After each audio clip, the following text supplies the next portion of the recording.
हरिः ओम् श्री गुरुभ्यो नमः। हरिः ओम्।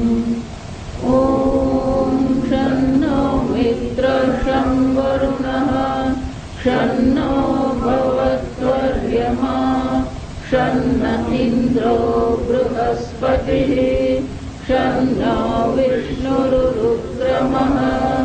नमो ब्रह्मणे नमस्ते वायो त्वमेव प्रत्यक्षं ब्रह्मासि त्वमेव प्रत्यक्षं ब्रह्म वदिष्यामि ऋतं वदिष्यामि सत्यं वदिष्यामि तन्मामवतु तद्वक्तारमवतु अवतु माम् अवतु वक्तारम्। ॐ शान्ति शान्ति शान्तिः। ॐ भद्रं कर्णेभिः शृणुयाम देवाः भद्रं पश्येमाक्षवीर्यजत्राः स्थिरैरङ्गैः स्तुष्ट्वागुंसस्तनूभिः व्यशेम देवहितं यदायुः। स्वस्ति न इन्द्रो वृद्धश्रवाः स्वस्ति न पूषा विश्ववेदाः स्वस्ति नस्तार्क्ष्यो अरिष्टनेमिः स्वस्ति नो बृहस्पतिर्दधातु। ॐ शान्ति शान्ति शान्तिः। ॐ सहना भवतु सहनौ भुनक्तु सह वीर्यं करवावहै तेजस्विनावधीतमस्तु मा विद्विषावहै। ॐ शान्ति शान्ति शान्तिः। सदाशिवसमारम्भां शङ्कराचार्यमध्यमाम् अस्मदाचार्यपर्यन्तां वन्दे गुरुपरम्परां। श्रुतिस्मृतिपुराणानाम् आलयं करुणालयं नमामि भगवत्पादं शङ्करं लोकशङ्करं शङ्करं शङ्कराचार्यं केशवं बादरायणं सूत्रभाष्यकृतौ वन्दे भगवन्तो पुनः पुनः। ईश्वरो गुरुरात्मेति मूर्तिभेदविभागिने व्योमवद्व्याप्तदेहाय दक्षिणामूर्तये नमः। निधये सर्वविद्यानां विशदे भवरोगिणां गुरवे सर्वलोकानां दक्षिणामूर्तये नमः। ॐ नमः प्रणवार्थाय शुद्धज्ञानैकमूर्तये निर्मलाय प्रशान्ताय दक्षिणामूर्तये नमः।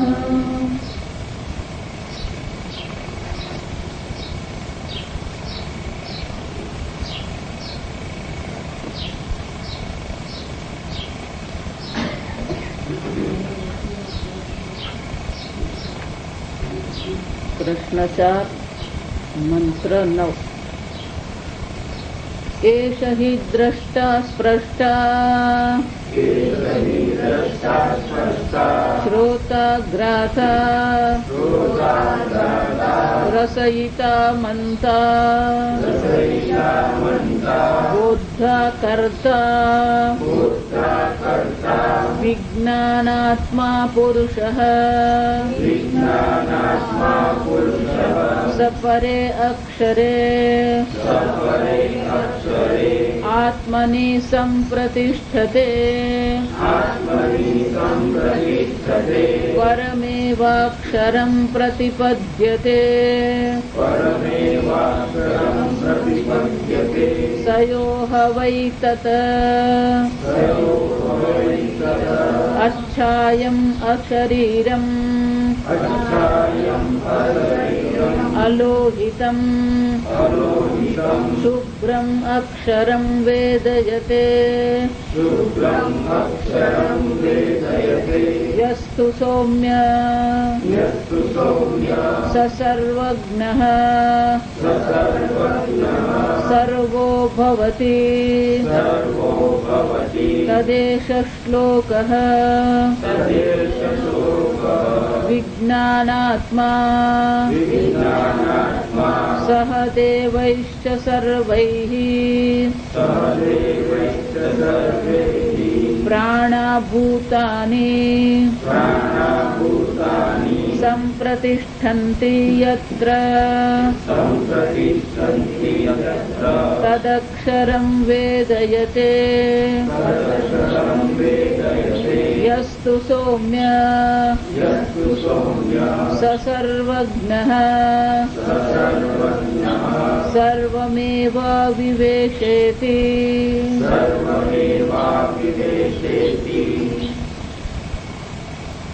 આ સંપૂર્ણ વિશ્વ બે પદાર્થોથી બનેલું, એક દ્રશ્ય છે અને બીજો દ્રષ્ટા. 9મા મંત્રમાં 8મા મંત્રમાં જેને આપણે દ્રશ્ય કહીએ છીએ, જેને વિષય કહેવામાં આવે છે, એ બધાનો અહીંયા સમાવેશ કરી લીધો, જેને આપણે આ તરીકે ઇદમ તરીકે ઓળખીએ. દ્વૌહિ પદાર્થો અહમ ઇદમ. આ જગતમાં બે જ પદાર્થો છે, એક હું છું અને બીજું આ છે, દ્રશ્ય છે. શ્રુતિ માતા જયારે સર્વ એવું કહેવામાં આવ્યું, સર્વ વસ્તુ એ જ આત્મામાં પ્રતિષ્ઠિત છે એવું કહેવામાં આવ્યું, તો 8મા મંત્રમાં આપણને કીધું જેને આપણે આ તરીકે વિષય તરીકે ઇદમ તરીકે ઓળખીએ છીએ, એ બધી વસ્તુનો અહીંયા ઘડી સમાવેશ કરી લીધો. ઇદમમાં ફક્ત વિષય જ નથી, સ્થૂળ પંચમહાભૂત છે, સૂક્ષ્મ પંચમહાભૂત છે, 5 વિષયો પણ છે. સાથે સાથે જ્ઞાનેન્દ્રિય, કર્મેન્દ્રિય, પંચ પ્રાણ, આ બધા પણ શામાં આવે છે? વિષય કોટીમાં આવે. સંપૂર્ણ દેહાદિ સંઘાત જે છે એ કઈ કોટીમાં છે? દ્રષ્ટા કોટીમાં નથી. એ પણ કઈ કોટીમાં આવે? વિષય કોટીમાં આવે. આ શરીર છે એમ આપણને જ્ઞાન થાય છે. મારી ઇન્દ્રિય કામ કરે છે કે નથી કરતી મને ખબર પડે. કર્મેન્દ્રિય દ્વારા કર્મ હું કરું છું, હું કર્મેન્દ્રિયોનો ઉપયોગ કરું છું. જા સમજવા. ઇન્દ્રિયો આંખ જુએ કે નહીં જુએ, જા સમજવા. આંખ જુએ કે નહીં જુએ એનો દ્રષ્ટા કોણ છે? હું છું. કાન શ્રવણ કરે કે નહીં કરે એનું શ્રવણ શ્રોતા હું છું. આમ ઇન્દ્રિયો પણ વિષય કોટીમાં છે, પંચ પ્રાણ પણ વિષય કોટીમાં છે. આમ 8મા મંત્રમાં શું કરવામાં આવ્યું? આ વિષય કોટીમાં જેને પણ આપણે સર્વ એવું કહી રહ્યા છે એ બધાનો સમાવેશ કરી દીધો. 9મા મંત્રમાં જે આ સર્વનો અનુભવ કરનાર, જે આ સર્વને જાણનાર જે છે એનો પણ સમાવેશ કરી લીધો. 5 ઇન્દ્રિયોની દ્રષ્ટિએ એને 5 નામ પ્રણીત. ચક્ષુરેન્દ્રિયની દ્રષ્ટિએ દ્રષ્ટા કહેવાય, સ્પર્શેન્દ્રિયની દ્રષ્ટિએ સ્પૃષ્ટા કહેવાય, ઘ્રાણેન્દ્રિયની દ્રષ્ટિએ ઘ્રાતા કહેવાય, શ્રવણેન્દ્રિયની દ્રષ્ટિએ શ્રોતા કહેવાય, રસનેન્દ્રિયની દ્રષ્ટિએ રસયિતા કહેવાય. એટલું જ નહીં, અંતઃકરણની દ્રષ્ટિએ એને મનતા અને બોધા કહેવામાં આવે. આ કર્મેન્દ્રિયની દ્રષ્ટિએ એને કર્તા કહેવામાં આવે. નામ અનેક પડી ગયા. કર્તા, દ્રષ્ટા, શ્રોતા, મનતા, બોધા. આ બધા નામ અનેક છે, પણ એ અનેક છે. વિજ્ઞાનાત્મા એ કોણ છે? એ વિજ્ઞાનાત્મા. વિજ્ઞાનાત્મા એટલે ચૈતન્ય સ્વરૂપ છે. એક જ અદ્વિતીય ચૈતન્ય સ્વરૂપ આત્મા છે, જે પુરુષ છે, જે પૂર્ણ છે, જે સર્વને પૂર્ણતા પ્રદાન કરનાર છે. એના જ અનેક નામ પડી જાય. મનની દ્રષ્ટિએ મનતા કહેવાય, બુદ્ધિની દ્રષ્ટિએ બોધા કહેવાય. પણ આ બધાનું પણ પ્રતિષ્ઠા ક્યાં છે? જેને શ્રોતા કહીએ, દ્રષ્ટા કહીએ, મનતા કહીએ, બોધા કહીએ, સપરે અક્ષરે આત્મની સંપ્રતિષ્ઠતે. આ સર્વ પણ શું છે? એ જ આત્મામાં પ્રતિષ્ઠિત છે. જો સમજો, બે અલગ મંત્ર કેમ આપવામાં આવે? બરાબર સમજી લો. જયારે આપણે એમ કહીએ આ ઘડો, આ માટી, તો બે નથી. ઘડો અને માટી બે નથી. ઘડો માટી છે, માટી ઘડો નથી. જો બરાબર સમજો. તો જે દ્રશ્ય કોટી જે છે, એ દ્રશ્ય કોટી જે છે, પછી ઘડો છે જ નહીં એમ કેવું પડે. જો સમજો બરાબર. એક વાર આ મૃત્તિકા છે એમ કીધું, પછી ઘડા નામની વસ્તુ શું છે? પુરવાર થતી નથી. જો સમજો, ઘડો છે જ નહીં. આપણે ભલે ઘડો છે એમ કહીએ, વ્યવહારિક દ્રષ્ટિએ ઘડો છે એમ કહીએ. જો સમજો, આ બુદ્ધિમાં સ્પષ્ટ રહેવું જોઈએ. જે છે એ તો માટી માત્ર છે. એક વિશેષ આકારમાં જે છે એ તો શું છે? માટી જ છે. ઘડો શબ્દ જે તમે બોલી રહ્યા છો, એ ઘડા શબ્દને અનુરૂપ ત્યાં કોઈ વિષય નથી. વિષય શોધવા જાવ તો ત્યાં શું મળે છે? માટી મળે છે. એનો શું થયો? ઘડા અહીંયા ઘડી બાધિત થઈ ગયો. ઘડો શું થઈ ગયો કહેવાય? બાધિત. એ જ રીતે આ જ્ઞાનેન્દ્રિય, કર્મેન્દ્રિય, સંપૂર્ણ વિશ્વ જે છે એ જયારે એમ કહેવામાં આવે આત્મામાં પ્રતિષ્ઠિત છે, તો એનો શું થયો? એ વિશ્વ નામની વસ્તુ છે જ નહીં. જે છે એ એક અદ્વિતીય આત્મા માત્ર છે. જેમ પેલો ઘડો છે જ નહીં. એ જ રીતે આ તમે જ્ઞાનેન્દ્રિય કહો છો, કર્મેન્દ્રિય કહો છો, સ્થૂળ પંચમહાભૂત કહો છો, સૂક્ષ્મ પંચમહાભૂત કહો છો, એ બધી વસ્તુ છેવટે છે જ નહીં. એ બધું શું છે? આત્મા માત્ર છે. જો સમજો. પણ જયારે એમ કહેવામાં આવ્યું દ્રષ્ટા, શ્રોતા, ગ્રાતા, રસયિતા પરે એવા અક્ષરે સંપ્રતિષ્ઠતે. જો બહુ સમજવાનું છે, સૂક્ષ્મતા. તો એ જે દ્રષ્ટા જે છે, શ્રોતા જે છે, મનતા, બોધા જે છે, શું એનો પણ પેલા ઘડાની જેમ લય થઈ જશે? વિચારી સમજજો બરાબર. નથી. આપણે ગઈકાલે જોઈ ગયા, દ્રષ્ટા આત્મા છે, આત્મા દ્રષ્ટા નથી. એ સમીકરણ તો ત્યાં પણ લાગવાનું, અહીંયા પણ લાગવાનું. જ્યાં સમજજો બરાબર. પણ એ સમીકરણ લાગવાથી શું બંને સમાન છે? જો વિચારી દો. અહીંયા આગળ ટીકાકાર એટલે મને બહુ સરસ કહે છે કે ભલે એમ કીધું કે આ દ્રષ્ટા શ્રોતાનું પણ અધિષ્ઠાન, એની પ્રતિષ્ઠા પણ આત્મામાં જે અક્ષર પુરુષ છે એમાં જ આ સર્વની પ્રતિષ્ઠા છે. એ વાત બરાબર છે. એટલે એ બહુ સુંદર કહે છે કે જેવી રીતે પૃથ્વી આદિ જે છે એ સર્વનો આત્મામાં લય થઈ જાય છે. જો વિચાર, જ્યારે લય થાય આ જગતનો, તો લય ક્યાં થવાનો? ઘડો ફૂટી જશે તો ક્યાં જવાનો? માટીમાં જવાનો. એ જ રીતે આ પૃથ્વી પંચમહાભૂતમાંથી બનેલું આ પાંચ ભૌતિક જગત જે છે, એ પાંચ ભૌતિક જગત ક્યાં ઘડી લય પામશે? આત્મામાં, પરમાત્મામાં લય પામે. પણ જે દ્રષ્ટા, શ્રોતા, મનતા જે છે, જે પોતાને જીવાત્મા માને છે, એ જીવાત્માનો લય થઈ જશે.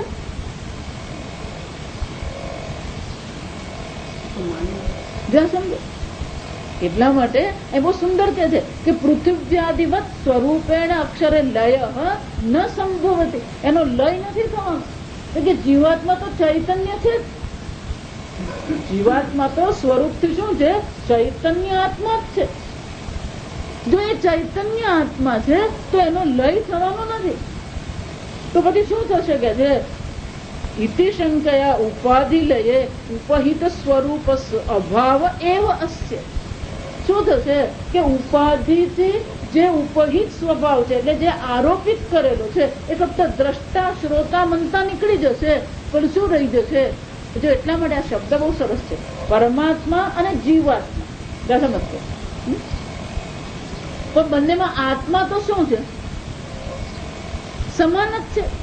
ફક્ત પેલું જીવ ભાવ છે. જીવ ભાવ કોને કારણે છે? ઉપાધિનો ઉપાહિત એટલે કે ઉપાધિનો આરોપ કરવાને કારણે એ આત્મા શું બની ગયો? જીવાત્મા બની ગયો.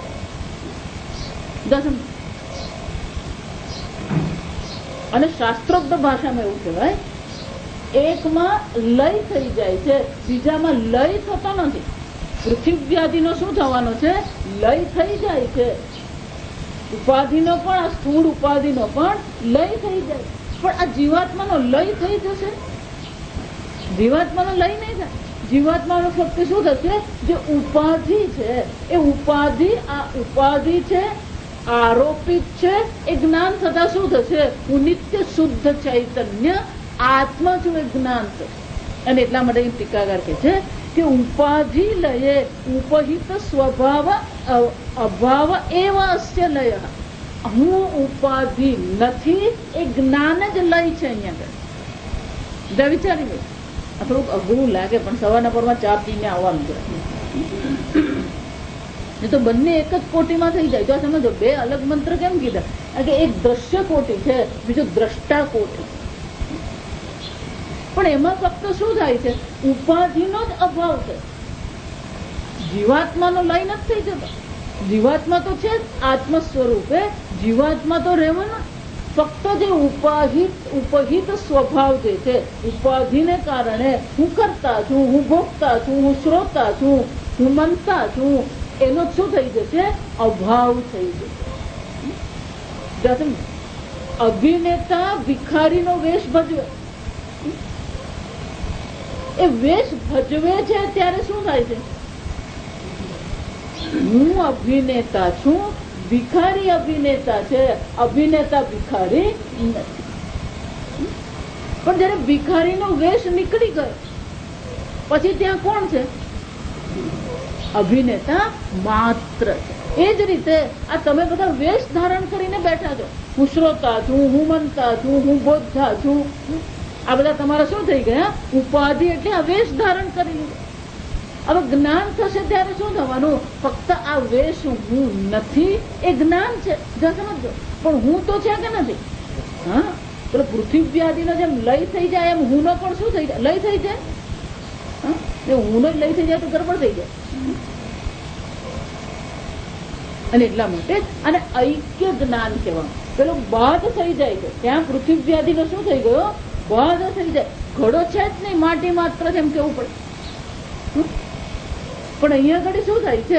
ઐક્ય છે. એ પરમાત્મા જેમાંથી આ સંપૂર્ણ જગત ઉત્પન્ન થયું, એ જ હું દ્રષ્ટા શ્રોતા તરીકે અહીંયા અભિવ્યક્ત થઈ રહ્યો છું.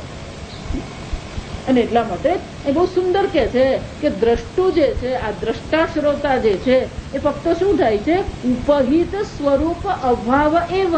આ ઉપહિત જે સ્વરૂપ જે છે, એટલે કે આ મારામાં જે દ્રષ્ટા શ્રોતાનો જે આરોપ કરવામાં આવ્યો છે, એ આરોપનો અભાવ એ જ લય છે. ખરેખર પૂર્ણતઃ લય નથી થતો.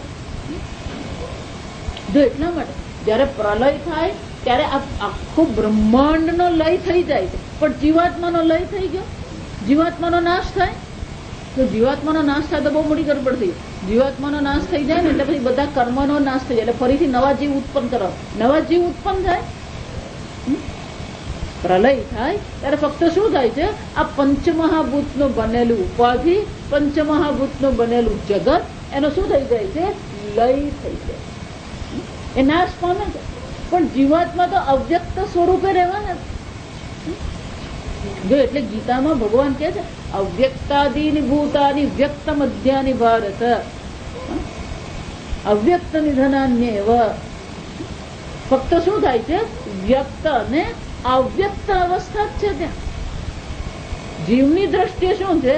વ્યક્ત અને અવ્યક્ત અવસ્થા છે. નવો જીવ બનતો નથી.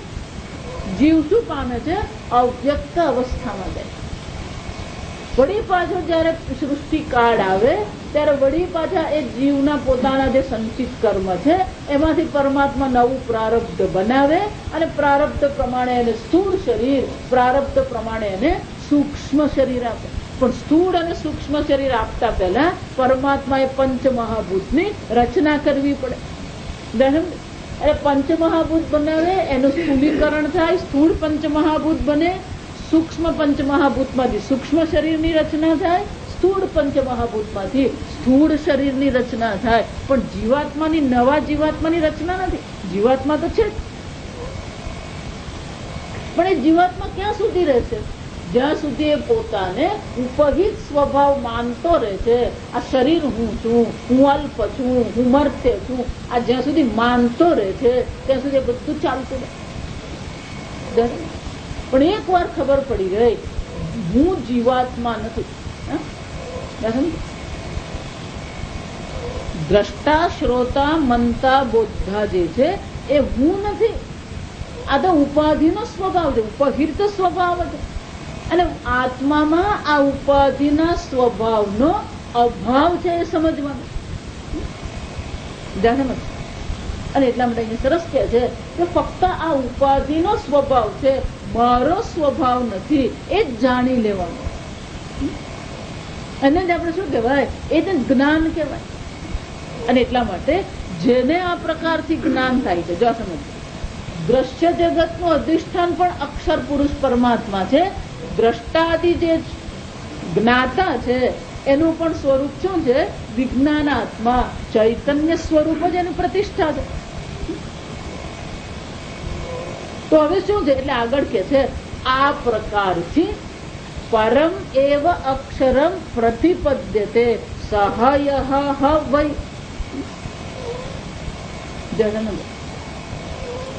આ હકીકત છે, પણ એ હકીકત આપણે શું કરવાની છે? જાણવાની છે. જો આ સમજો, પ્રશ્ન અહીંયા જ્ઞાન ને અજ્ઞાન નો જ છે. આ સમજવાનું, પ્રશ્ન તો જ્ઞાન અજ્ઞાન નો છે. આ બધું પરમાત્મા છે તો હકીકત જ છે. તમે સચ્ચિદાનંદ બ્રહ્મ છો એ પણ શું છે? અજ્ઞાન અવસ્થામાં પણ તમે કોણ છો? એ જ સચ્ચિદાનંદ બ્રહ્મ છો. આ જન્મમાં જાણો કે પછીના જન્મમાં જાણો, પણ છેવટે અજ્ઞાન અવસ્થામાં પણ તમે તો કોણ છે? એ સચ્ચિદાનંદ બ્રહ્મ છે. સમજો?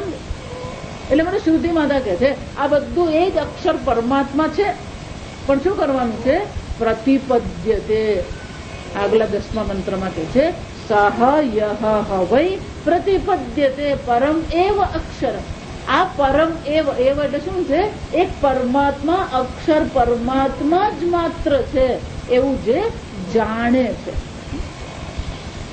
પણ અહીંયા ઘડી શંકરાચાર્યજી બહુ સરસ કહે સહયઃ વૈ.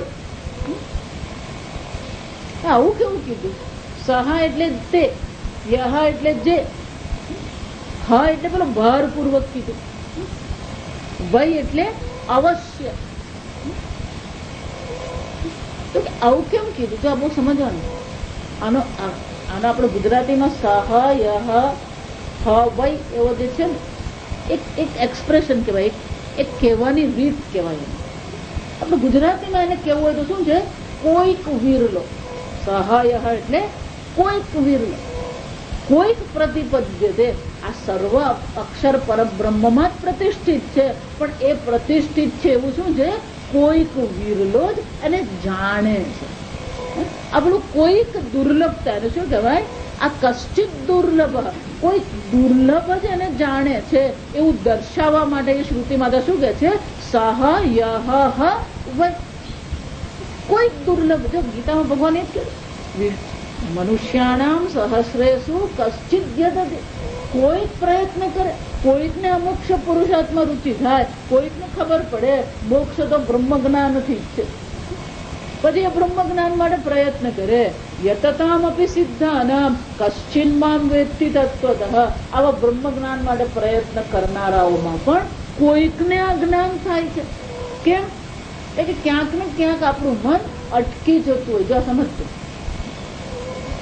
આ જન્મના સંસ્કારને કારણે અથવા પૂર્વ જન્મના સંસ્કારને કારણે ક્યાંક ને ક્યાંક અલ્પતામાં આપણું મન શું થાય, અટકી પડે. જો મોટે ભાગે અટકી પડવાનું કારણ અસુરક્ષા જ હોય. આ સમજજો. ઘણા ને એટલા માટે હું શરીર નથી તો બધું હું કરીશ છું, એટલે તરત શું આવે મનમાં? અસુરક્ષા. આપણે એમ કે ચાલો ઋષિકેશ આશ્રમ જઈએ, ના પછી કરવાનું અસુરક્ષા. મનમાં શું આવે? કંઈક અજાણો દેશ હોય, અજાણી વ્યક્તિ હોય, તરત મનમાં શું આવી જાય? અસુરક્ષા. આત્મા તો સર્વવ્યાપી છે, તો વલસાડમાં એ જ આત્મા છે ને ઋષિકેશમાં શું છે? સમજો. સતત આપણને જે નડે છે એ આપણી અસુરક્ષા નડે. ખરેખર જે છે આસક્તિ કરતા પણ આ અસુરક્ષા આપણને બહુ નડે. સમજ. સતત એ અસુરક્ષા આપણને શું કરે છે? કોરી ખાય. મારું શું થશે?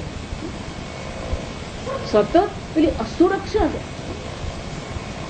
એટલે ક્યાંક ને ક્યાંક આપણું મન શું થઈ જાય છે? અટકી પડે. એટલે ભગવાન કહે છે યતતામપી સિદ્ધાન. સિદ્ધ છે, શાસ્ત્ર અધ્યયન કર્યું છે, પ્રયત્ન કરનારો છે, પણ છતાં પણ ક્યાંક ને ક્યાંક મન શું થઈ જાય? અટકી પડે. જો એટલા માટે આ બધા શાસ્ત્રોમાં જે બધા ઋષિ મુનિઓના જે દ્રષ્ટાંતો આપવામાં આવે, એ દ્રષ્ટાંતો પણ શાના માટે આપવામાં આવે? એ દર્શાવે છે કે આવા પ્રકારનો પણ વિઘ્ન આવી શકે. એટલે આપણે સાવધાન રહીએ, આપણા મનમાં આવું કોઈ વિઘ્ન ઉત્પન્ન થાય નહીં. એને માટે જો ભાગવત જે છે, ભાગવત એટલે ભગવાનની કથા નથી. આ સમજજો. લોકો કઈ ભલું અર્થ કરતા નથી. ભગવાનની કથા એ ભાગવત નથી. ભાગવત કોને કહેવાય? ભગવત અયમ ઇતિ ભાગવત. આ ભગવાનનો છે. એટલે ભાગવત ખરેખર કોની કથા છે? ભક્તોની કથા છે.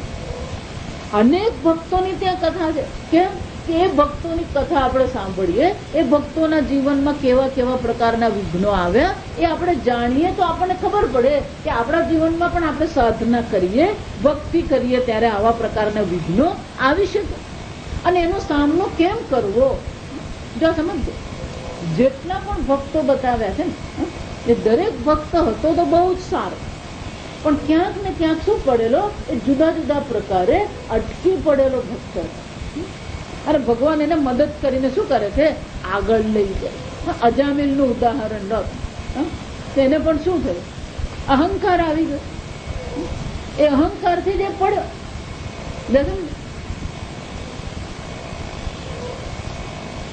અર્જુનને એકવાર અહંકાર આવ્યો. જો આ બધી વાર્તાઓ સાંભળ્યું તો આપણને ખબર પડે. આ બધા અહંકાર આપણને આવી જાય. કોઈક ને કોઈક પ્રકારે અહંકાર હોય, અસુરક્ષા હોય, એ આપણને શું કરે? આ વિઘ્નરૂપ બની શકે. એટલા માટે આ ભાગવત એ ભગવાનની કથા નથી, ભક્તોની કથા છે. કયો ભક્તે કેવી તપશ્ચર્યા કરી, કેવી ભક્તિ કરી, કેવું સમર્પણનો ભાવ હતો, આ બધું આપણે જાણી શકીએ. એવો જ સમર્પણનો ભાવ, એવી જ ભક્તિ આપણે પણ કેળવીએ. તો મહાભારત પણ એ જ છે. અનેક પ્રકારના ધર્મ છે. સત્ય છે, અહિંસા છે, આ બધા ધર્મો છે. પણ એ ધર્મનું પાલન કરનારા કેવા હતા, એમને કેવી કેવી પરિસ્થિતિમાંથી પસાર થવું પડ્યું, એ ધર્મની ત્યાં પ્રતિષ્ઠા છે. જો સમજ. એક સત્યનું પાલન કરવાનો પ્રયત્ન હરિશ્ચંદ્રએ કર્યો અને એને શું કરવું પડ્યું? કપડાય ગુમાવ્યા. જો સમજ. એટલા માટે હંમેશા કહો, ધર્મનું પાલન કરવું હોય તો ગુમાવવા માટે તૈયાર રહેવું. પણ આપણે એમ માનતા હોય હું તો આ મારું બધું હાચવીને રાખું, પણ આ બધું એટલે શું છે? તો વિચાર, એનો અર્થ શું છે? મન આપણું ક્યાં અટકી પડે? આ ધનમાં, સંપત્તિમાં, ઘરમાં, પુત્રમાં. અર્જુનની હાલત એ જ હતી. સ્વજનમ હિ કથમ હત્વા સુખિનઃ સ્યામ માધવ. હે ભગવાન, આ બધા તમે બધી વાત કરો ને વૈરાગ્યની, બધી વાત અમે માનીએ, પણ અમારું ઘર તો અમે હાચવીએ, અમારા પોયરાને તો અમે હાચવી જ રાખીએ. કોણે કીધું આ તમારે? જો શરીર જ તમે નથી, તમારા છોકરા ક્યાંથી છે? સમજો. આ શરીર તો પંચમહાભૂતનું બનેલું છે. તો પંચમહાભૂતનું બનેલા શરીરથી જે આ ઉત્પન્ન થયું એ તમારું ક્યાં? એટલા માટે અહંતા ને મમતા આપણને નડે છે. આપણને જે નડે શું નડે છે? આ અહંતા ને મમતા આપણને નડે. આસક્તિ આપણને નડે, અને એટલા માટે પેલી દુર્લભતા બતાવે છે. સહાય વય, એવો કોઈ હશે જેને આ વૈરાગ્ય કેળવ્યું. એટલે શંકરાચાર્યજી બહુ સરસ શબ્દ વાપરે, ત્યાં સમજો. સર્વ એશના વિનિર્મુક્ત, એ કોણ છે? સર્વ પ્રકારની એશનાઓથી મુક્ત. આપણું શાસ્ત્ર કહે છે આ સંપૂર્ણ જગતમાં જે પણ કોઈ ઈચ્છાઓ છે, આસક્તિઓ છે, એને 3 વિભાગમાં વહેંચી શકાય. એક વિત્તેષણા કહેવાય, બીજી પુત્રેષણા કહેવાય, ત્રીજી લોકેક્ષણા. એટલે શંકરાચાર્યજી કહે છે સહાય વય એટલે કોણ છે? સર્વ એશના વિનિર્મુક્ત. ફક્ત મુક્ત જ નહીં, તો 2 ઉપસર્ગ ત્યાં લગાવ્યા, વી અને નિસ. ત્યાં ઉપસર્ગ કેટલા લગાવવામાં આવ્યા? 2. વી એટલે વિરુદ્ધ, સંપૂર્ણ, પણ નિ એટલે નિશ્ચયપૂર્વક. વિનિર્મુક્ત એટલે પોતાના જ નિશ્ચયથી જેને આ સર્વ એશનાઓનો ત્યાગ કરી દીધો છે, સર્વ એશનાઓથી એ મુક્ત થઈ ગયું. તો નિશ્ચયને કેમ કહેવામાં આવ્યું? કારણ કે આ વૈરાગ્ય કેળવવો પડે. જો આ વિચાર, કોઈને ક્યારેય સહજ વૈરાગ્ય થાય જ નહીં. વૈરાગ્ય શું છે? કેળવવો પડે. આમાં સુખ નથી, આ દુઃખનું કારણ છે, એ નિર્ણય કોણે કરવો પડે? કેરીએ કરવો પડે. કેરી તમને આવીને કહેવાની હું દુઃખનું કારણ છું? ઘરવાળા તમને આવીને કહેવાના અમે બધા દુઃખનું કારણ છે, જાઓ તમે? જવાની વાત કરે ને તો ગભરાઈ જાય એ લોકો. એટલે શું કરવું પડે? નિશ્ચય આપણો હોવો જોઈએ. વૈરાગ્ય કેળવવો પડે. ઇન્દ્રિયાર્થે શું વૈરાગ્ય, એટલે ભગવાન ત્યાં આગળ એને શું કહે છે? એ મૂલ્ય છે. જો એટલા માટે 13મા અધ્યાયમાં શંકરાચાર્યજી બહુ સ્પષ્ટ શબ્દોમાં કહી દીધું.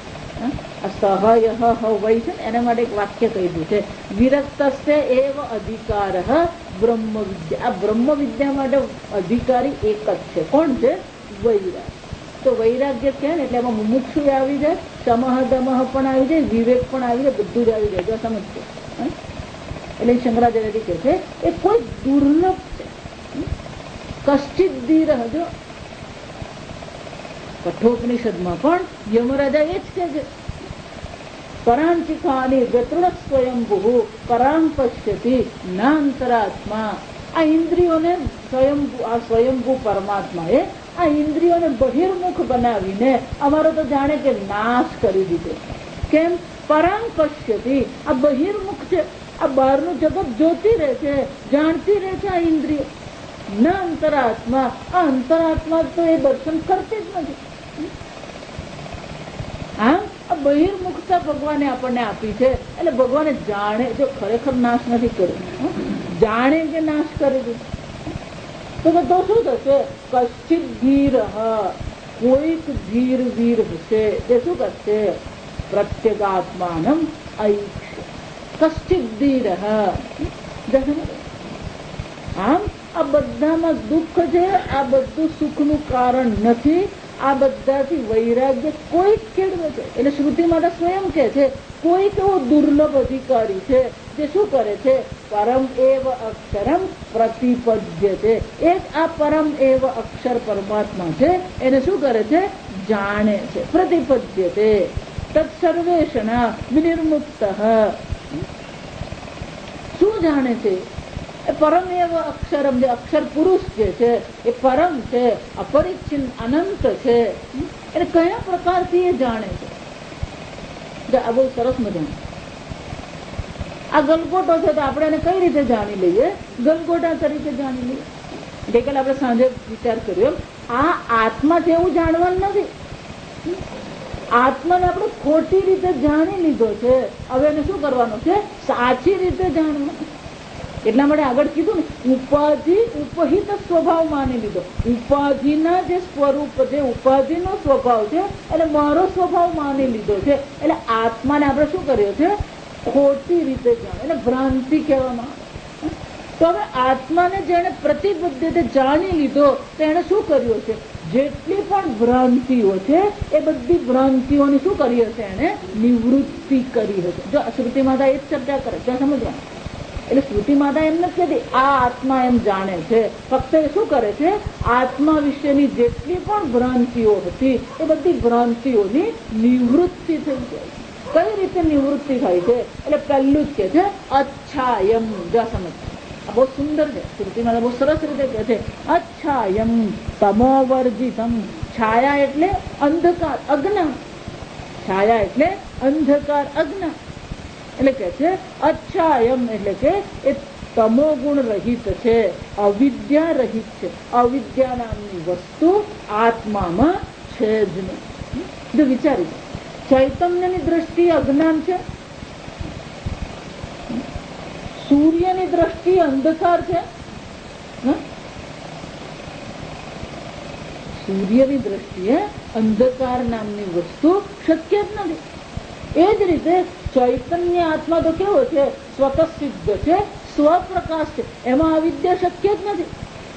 પણ અવિદ્યા આવી ગઈ કોને કારણે? પેલી ભ્રાંતિ છે. જો સમજો, અને એટલે શંકરાચાર્યજી કહે છે શ્રુતિમાં તો સ્વયં આપણને સમજાવે છે અચ્છાયમ, અવિદ્યા નામની કોઈ વસ્તુ આત્મામાં છે જ નહીં. એટલું જ નહીં, અલોહિતમ, અશરીરમ. એટલે કે છે અશરીરમ નામ રૂપ સર્વ ઉપાધિ શરીર વર્જિત. શરીર એટલે શું છે? જા સમજો, સર્વ જ નામ રૂપ છે, જે સર્વ ઉપાધિ છે એ ઉપાધિ રહિત આત્મા છે. અલોહિતમ, લોહિતાદિ સર્વ ગુણ વર્જિતમ. કોઈ પણ પ્રકારના ગુણ પણ આત્મામાં નથી. ઉપાધિ પણ આત્મામાં નથી, અવિદ્યા આત્મામાં નથી, ઉપાધિ આત્મામાં નથી. અને ગુણ લોહિતા, લોહિત એટલે લાલ રંગ, લોહિતાદિ ગુણ પણ આત્મામાં નથી.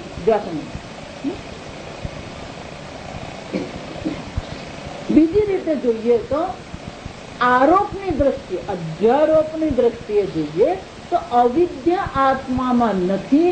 એનો અર્થ કે કારણ શરીર આત્મામાં નથી. આત્મા કારણ શરીર, અવિદ્યાયુક્ત કારણ શરીર છે. તમારે 3 શરીર છે, સ્થૂળ શરીર છે, સૂક્ષ્મ શરીર છે અને કારણ શરીર છે. સ્થૂળ શરીર આત્મા નથી, અલોહિતમ. અલોહિતમ દ્વારા શું કહેવામાં આવ્યું? આજે બધા ગુણ જે દેખાઈ રહ્યા છે, ઊંચો છે, જાડો છે, કાળો છે, આ ગુણ રહિત એટલે કે આ સ્થૂળ શરીર આત્મા નથી. અશરીરમ, આ સૂક્ષ્મ શરીર પણ આત્મા નથી. અચ્છાયમ, અવિદ્યા આત્મા નથી એટલે કે કારણ શરીર પણ આત્મા નથી. એનો અર્થ શું થયો? સ્થૂળ સૂક્ષ્મ કારણ શરીર વ્યતિરિક્તમ આત્મા. જો સમજ, આત્મા કેવો છે? સ્થૂળ શરીર નથી, સૂક્ષ્મ શરીર નથી, કારણ શરીર રહિત નિત્ય શુદ્ધ આત્મા છે. ગીતામાં ભગવાને આ જ વાત કરી, દેહિનોસ્મિન યથા દેહે. આ દેહની યુવા અવસ્થા છે, બાલ્ય અવસ્થા છે, યુવા અવસ્થા છે, જરા અવસ્થા છે, આત્માની નથી. એનો અર્થ શું થયો? આત્મા સ્થૂળ દેહ નથી.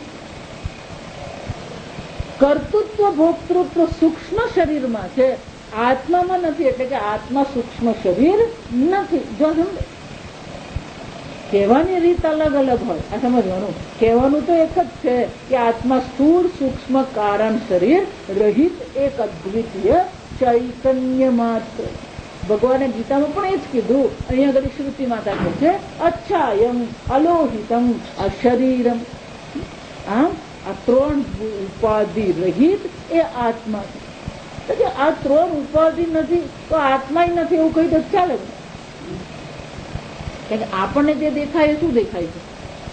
આ 3 ઉપાધિ જ દેખાય. એટલે એના વગર બીજું કોઈ જગત હોય એવું તો આપણી અક્કલમાં જ નહીં. એટલા માટે શ્રુતિની જરૂર પડે. આ સમજો, એટલા માટે શ્રુતિ પ્રમાણ છે.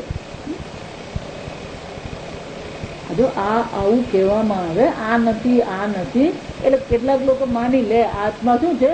શૂન્ય. શૂન્ય છે આત્મા? નહીં, આત્મા શૂન્ય નથી.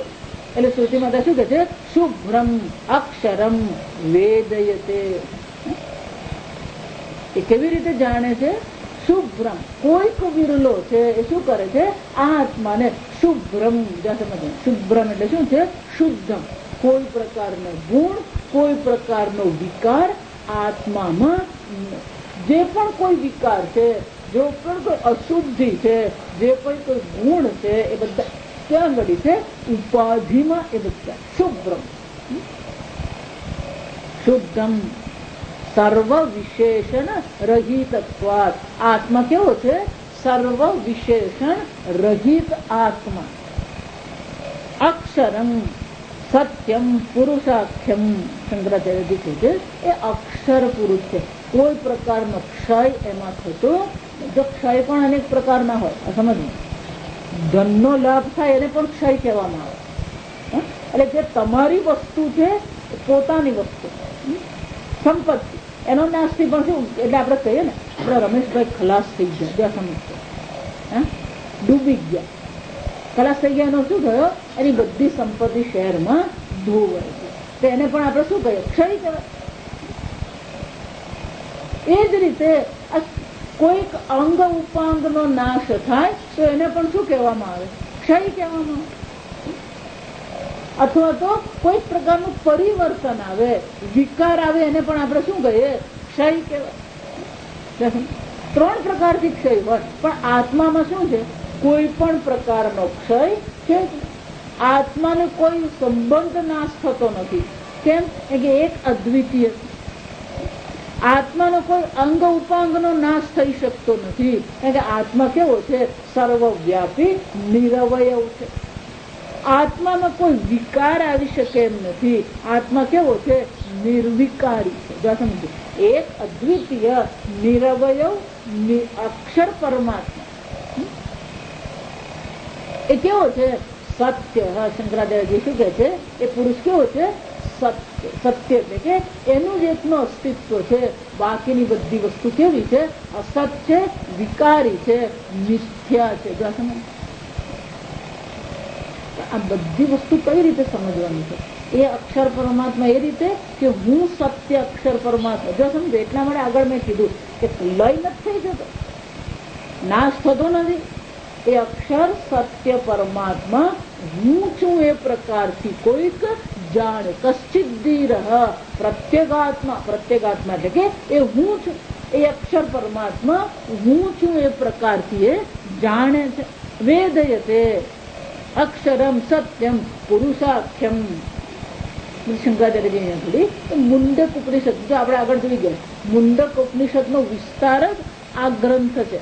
પ્રશ્ન ઉપનિષદ છે. એટલે મુંડક ઉપનિષદના જે બધા શબ્દો છે ને, અહીંયા આગળ મૂકે છે. અપ્રાણ, અમન, અપ્રાણમ અમનોગોચરમ શિવમ શાંતમ સબાખ્યાભ્યંતરોખ્ય જ અપ્રાણો યમના શુભ્ર. એ મંત્ર કયો છે? મુંડક ઉપનિષદનો મંત્ર. અપ્રાણો યમના શુભ્ર યક્ષરાત પરતઃ પરઃ સબાખ્યાભ્યંતરો હિ અજઃ. આપણને એમ લાગે છે હું શરીરમાં છું. એનો શું થયો? તમે પોતાના અસ્તિત્વને ક્યાં માનો છો? શરીરમાં માનો. તો વિચારી દો, આકાશને એમ થઈ ગયું હું ઘટાકાશ છું. પછી આકાશ શું માનશે? હું ઘડામાં છું. એક વાર પોતાને ઘટાકાશ માની લીધો, પછી પોતાનું અસ્તિત્વ ક્યાં માનશે? ઘડામાં. પણ પ્રશ્ન શું છે? ઘડામાં આકાશ છે કે આકાશમાં ઘડો છે? એ જ રીતે હું દેહમાં છું. હું દેહમાં છું કે દેહ હુંમાં છે? કેમ? ચૈતન્ય આત્મા તો કેવો છે? સબાખ્યા ભી અંતર. શ્રુતિમાં તો શું કે છે? બહાર પણ એક ચૈતન્ય છે, અંદર પણ એક ચૈતન્ય. સબાખ્યાભ્યંતરો ભી અજહ. અજહ છે. ઘટાકાશનો જન્મ થાય, આકાશનો જન્મ થાય, ઘડાનો જન્મ થાય, માટીનો જન્મ થાય ને? પણ જો તમે પોતાને જીવાત્મા માની રહ્યા છો તો એ જીવાત્માનો શું થતું રહેવું? એને ઉપાધિ પુનરપી જનનમ પુનરપી મરણ. પણ હું જીવાત્મા નથી, હું આત્મા છું, અક્ષર પુરુષ. જે કેવો છે? બાહ્ય દ્વિ અંતરહી. બહાર પણ એ જ ચૈતન્ય સ્વરૂપ આત્મા છે, અંદર પણ એ જ ચૈતન્ય સ્વરૂપ આત્મા. જો આ સમજદારી કેળવવી પડે. એટલા માટે ગીતા ભગવાન કહે છે એ કેવો છે? યેન સર્વમિદં તતમ. એના દ્વારા જ આ સંપૂર્ણ જગત વ્યાપ્ત છે. અંદર પણ એ જ છે અને બહાર પણ એ જ છે. અત્યારે આપણને શું લાગે? હું અંદર છું, હું બહાર નથી. અને એટલા માટે શંકરાચાર્યજી કહે છે એ સત્ય છે. સત્ય છે એટલે કે એનો ક્યારેય નાશ થતો નથી. અક્ષર છે એનો ક્યારેય ક્ષય થતો નથી. પુરુષ છે એ સર્વને પૂર્ણતા પ્રદાન કરે છે. સ્વયં પૂર્ણ છે અને સર્વને શું કરે છે? પૂર્ણતા પ્રદાન કરનાર છે. એટલું જ નહીં, શંકરાચાર્યજી કહે છે અપ્રાણમ. અપ્રાણમ એટલે કે એ પ્રાણ નથી. અમનોગોચરમ. મન દ્વારા એને જાણી શકાય એમ નથી. શિવમ શાંતમ. શિવમ મંગળકારી છે. શાંત એટલે કે સર્વ પ્રકારના વિક્ષેપ વિકાર રહિત આત્મા છે. સબાખ્યાભ્યંતરમ અજમ વેદયતે વિજાનાતિ. આ પ્રકારથી કોઈક ધીર વીર આ આત્માને જાણે છે કે આ આત્માને જાણી લીધો. જો હંમેશા આપણે કંઈ પણ કહીએ ને તેનું પછી શું એવો પ્રશ્ન આવે. પ્રશ્ન શું આવે? આત્મજ્ઞાન થઈ ગયું પછી શું કરવાનું? જાણ હંમેશા પેલું પછી જ હોય આપણા મનમાં. શ્રુતિ માતાને ખબર કે આ મનુષ્યની બુદ્ધિમાં આવું જ હોય. એટલે ઘણાને પ્રશ્ન આત્મજ્ઞાન થાય પછી શું કરવાનું? તો પહેલા આત્મજ્ઞાન તો તું મેળવ, પછીની વાત પછી કરીએ. પણ છતાં આપણા મનમાં રહે એવો પ્રશ્ન કે મને આત્મજ્ઞાન થઈ ગયું પછી. જેને આત્મજ્ઞાન થાય ને એ પછી પૂછે નહીં. જો સમજ એ પૂછે એ આત્મજ્ઞાન થયું નથી. શ્રુતિ માતા કહે છે યહ તું સૌમ્ય. જે આ પ્રકારથી યહ વેદયતે. જે આ પ્રકારથી આત્માને સ્થૂળ સૂક્ષ્મ કારણ શરીર રહિત જાણી લે છે. સૌમ્ય હે પ્રિય દર્શન. સહ સર્વજ્ઞ સર્વ ભવતી. એ સર્વજ્ઞ છે. કેમ? કે એ સર્વને જાણે છે. કયા સ્વરૂપે જાણે છે? આત્મ સ્વરૂપે જાણે. ત્યાં સમજ. બે પ્રકારની સર્વજ્ઞતા. એક વાર તમને આ માટી છે એવું જ્ઞાન થયું, એક વાર તમને આ જ્ઞાન થઈ ગયું આ સુવર્ણ છે. પછી તમે દુકાનમાં જાઓ તો સુવર્ણને ઓળખવાને કે નહીં ઓળખવાનું?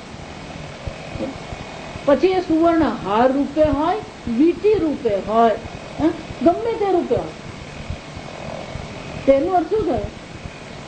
ઘરેણાની દ્રષ્ટિએ તમે સર્વજ્ઞ છો. કેમ? કારણ કે આ સર્વ સુવર્ણ છે એ તમે જાણો છો. એ જ રીતે આ સર્વ નામ રૂપ ઉપાધિ છે એ સર્વનું અધિષ્ઠાન તો અક્ષર પરમાત્મા છે. સર્વનું પ્રતિષ્ઠા તો એ આત્મામાં છે.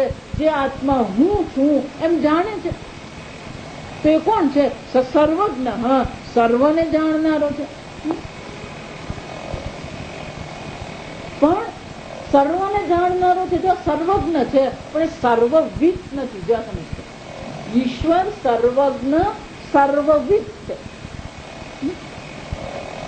એકલો સર્વજ્ઞ શબ્દ હોય, એકલો સર્વવિદ શબ્દ હોય તો સર્વને જાણનાર એવો અર્થ થાય. પણ બંને શબ્દ મુંડકોપનિષદમાં સાથે આવે છે. ઈશ્વરને માટે કહે છે સ ઈશ્વર સર્વજ્ઞ સર્વવિદ એવું કહેવામાં આવે. તો બે વાર શું કામ કીધું? સર્વજ્ઞ કીધું એટલે સર્વવિદ તો થઈ જ ગયું. એટલા માટે કીધું કે ઈશ્વર આ સર્વની રચના કરનાર છે. જ્યાં સમજશે તો સર્વજ્ઞનો અર્થ થાય સામાન્ય સર્વમ જાના. સામાન્ય એટલે કે આ સર્વ સુવર્ણ છે એ જાણીએ છીએ આપણે, એને સામાન્યને જાનાતી. સર્વવિદ એટલે વિશેષેણ જાનાતી. આપણને વિશેષતઃ જ્ઞાન નથી. વિશેષતઃ નામ, વિશેષતઃ જ્ઞાન એટલે કે એનું નામ શું છે, એનું રૂપ શું છે અને એની અર્થક્રિયાકારિત્વ એટલે કે એની ઉપયોગિતા શું છે. સર્વ આત્મા છે એમ સર્વ જ્ઞાન થશે આપણને, પણ એ સર્વ નામ રૂપ આપણા માટે જાણીતા હશે. જો એટલા માટે ગરબડ આપણે બધા ક્યાં કરી, કોઈ જ્ઞાની છે તો સર્વજ્ઞ, સર્વજ્ઞ છે એટલે એને રશિયન ભાષા આવડશે વિચાર. રશિયન ભાષા બાજુ કે પડોશીની મરાઠી ભાષા નહીં આવડે જો અમુક કેવું. કેમ કે સર્વવિદ, અને સર્વવિદ બનવાની જરૂર નથી. ઈશ્વર એકમાત્ર સર્વવિદ છે. સમજો, ઈશ્વર જ સર્વવિદ એટલે કે સર્વ નામ રૂપ સહિત સર્વને જાણે.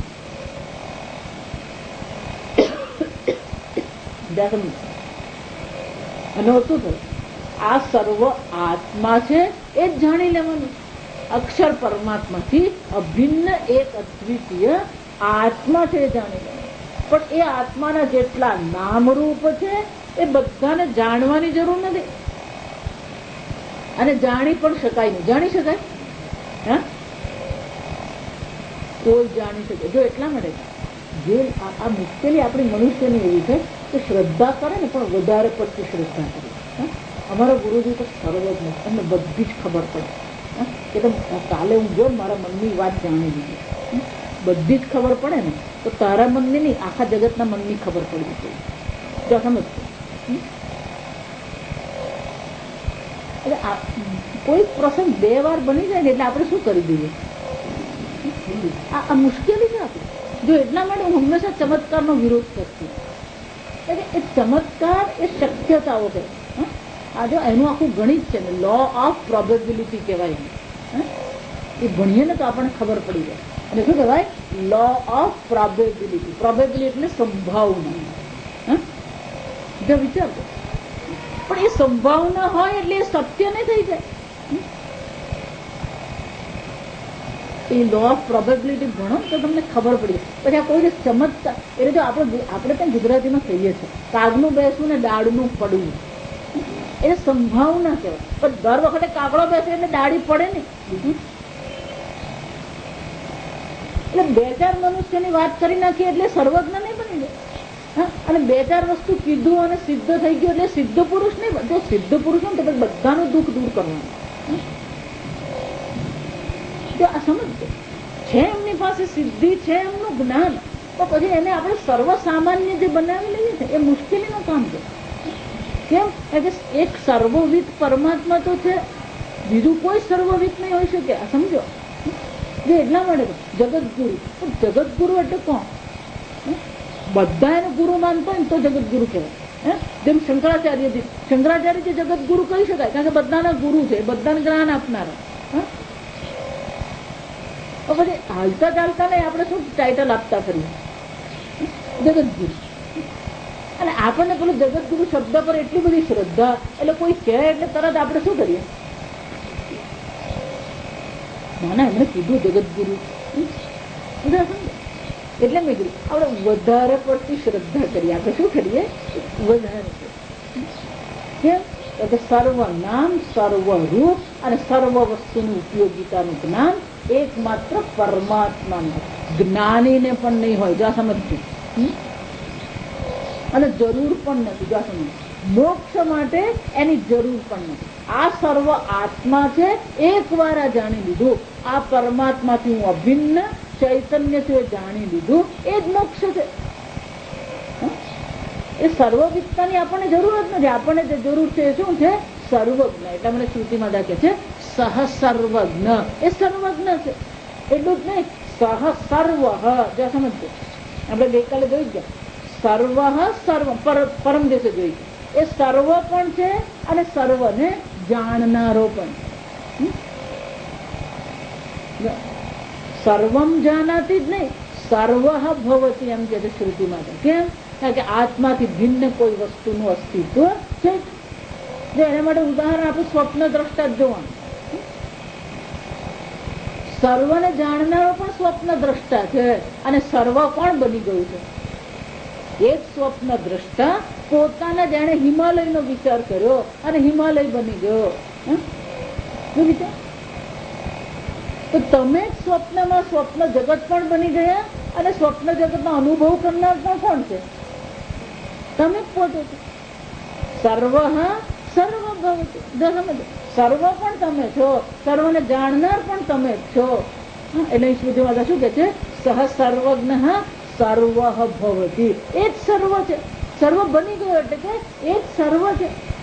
પોતાનાથી ભિન્ન કોઈ વસ્તુ છે જ જે એટલા માટે કેમ પેલું દ્રશ્ય જગતમાં જે લાંબુ 42નું લિસ્ટ કેમ આપી દીધું કે કંઈક બાકી નહીં રાખ્યું, એટલે આપણા મગજમાં કંઈક બાકી રહી નહીં જાય.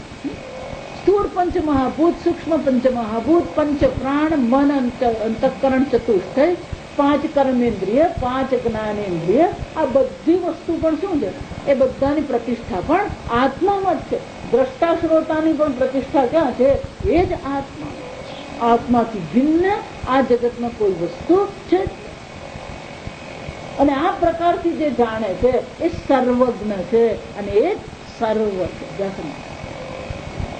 પણ એવું તમે કીધું એ કેવી રીતે થાય? જો આપણે કોઈ પણ વાત કરીએ એટલે આપણે જે વાત કરીએ સાચી છે એને માટે આપણે પેલો ગીતાનો શ્લોક કહીએ કે ભગવાને પણ ગીતામાં આવું કીધું છે અને અવતરણ કરેલું છે, કોટેશન કહેવાય. તો આ પ્રશ્ન ઉપનિષદ આપણે આગળ જોઈ ગયા એમ એ પ્રશ્ન ઉપનિષદ એ મંત્ર વિભાગમાં અને જો બીજો એક બ્રાહ્મણ વિભાગમાં છે. આ પ્રશ્ન ઉપનિષદ ક્યાં છે? બ્રાહ્મણ વિભાગમાં છે. તો બ્રાહ્મણ વિભાગ કરતા પણ વધુ ઓથેન્ટિક વધુ કોને ઓથેન્ટિક માનવામાં આવે? મંત્ર વિભાગને માનવામાં આવે. અને અહીંયા શ્રુતિ માતા સ્વયં પોતે કે છે તદ એષ શ્લોક, એને માટે હું જે આ કહું છું, પીપલાદ મુનિ કે છે આ જે આત્માને જાણી લે છે એ સર્વજ્ઞ છે અને સર્વ બની જાય છે, એને માટે આ શ્લોક પણ છે. એટલે કે મંત્ર વિભાગમાં આવો મંત્ર પણ જોવા મળે છે કે જે જાણે છે એ સર્વજ્ઞ પણ છે અને સર્વ પણ છે. એક શ્લોક મંત્ર આપણે આવતીકાલે. ઓમ અસતો મા સદ્ગમય તમસો મા જ્યોતિર્ગમય મૃત્યુર્મા અમૃતંગમય. ઓમ પૂર્ણમદ પૂર્ણમિદં પૂર્ણાત પૂર્ણમુદચ્યતે પૂર્ણસ્ય પૂર્ણમાદાય પૂર્ણમેવાવશિષ્યતે. ઓમ શાંતિ શાંતિ શાંતિ. હરિ